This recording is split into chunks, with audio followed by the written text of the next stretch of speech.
Huwag mong ikukumpara ang iyong sarili sa iba at kakainggitan mo ang iba. Huwag kang ma-pressure.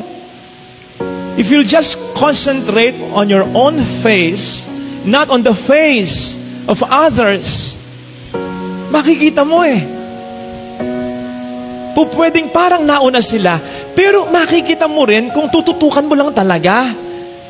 Ito yung sinasabi ko, na yung blessing ng iba, huwag kang magpapanik, huwag kang mag-aalala.